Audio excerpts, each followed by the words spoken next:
Sir Abner and his grape pickers. Matthew 21-16. Sir Abner was sleeping as sound as a rock. He woke with a jerk when he heard someone knock. "Who is that?" he called with a stretch and a yawn. "Who's waking me up at the hour of dawn?" "It's Hector, your helper," the timid voice said. "Oh, please, sir, get up out of bed. The grapes in the vineyard are ready to fall. We need to have workers to harvest them all."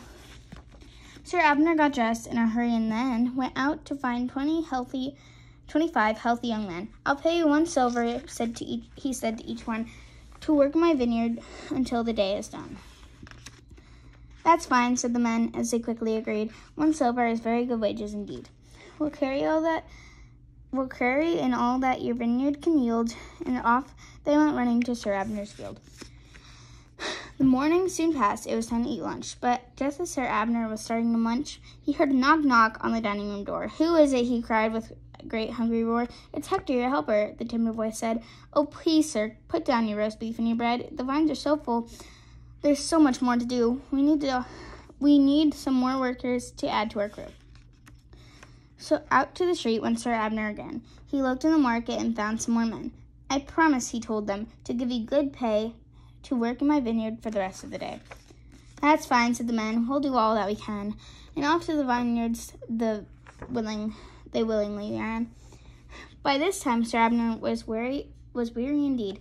"I'll go take a bath," he cried. "That's what I need." Sir Abner went home to get into the tub, but as he started to scrub, he heard a knock on the door of his bath. "Who is it?" he shouted, his heart full of wrath. "It's Hector, your helper," one timid voice said. "Oh, please take a towel and dry off your head. Unless we find more men to work right away, we'll never be able to finish today." Sir Abner was not very happy. Just then he dressed and went out and found 13 more men. "There's only 1 hour, he said, before night. Go work in my vineyard. I'll pay you what's right." "That's fine," said the men. "We won't whittle or shirk." They ran to the vineyard and started to work. "And now," sighed Sir Abner, "perhaps I can dare to go take a nap in my favorite chair." He hurried home and unbuckled his shoes. No sooner it seemed that he had started to snooze when he heard a knock on the door of his room. "I know who that is," sighed Sir Abner with gloom. "Hector," he shouted. The voice answered, "Yes." "Now, how in the world, sir, did you ever guess?" "I just came to tell you that we're done for the day. The workers are waiting out here for their pay."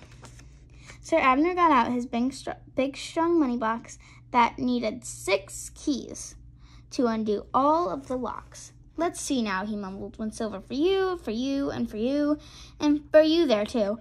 Before old Sir Abner was finally done, he handed 1 silver to every last one. "But, sir," cried the men who had labored all day, "we think that we ought to be getting more pay. We've worked very hard in your vineyard since dawn. The rest of these fellows came much later on." "That fact," said Sir Abner, "I cannot protest. I know that you've worked more today than the rest.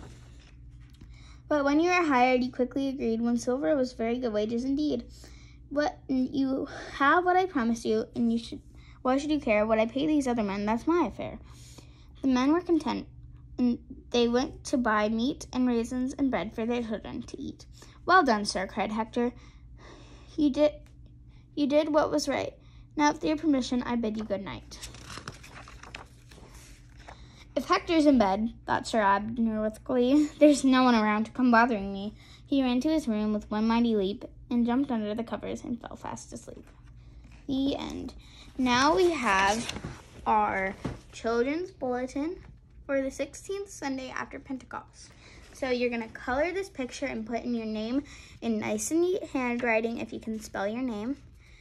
And maybe if you can do your last name too. If you can't, you don't have to. But I would love to see pictures of these as well. Then there's a crossword puzzle, and then you're going to find all the grapes in here, and you're going to color them in.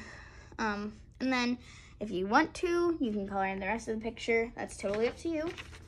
And then on the back here, you can color in their faces, and here we have some answers to the crossword puzzle. Okay, bye-bye.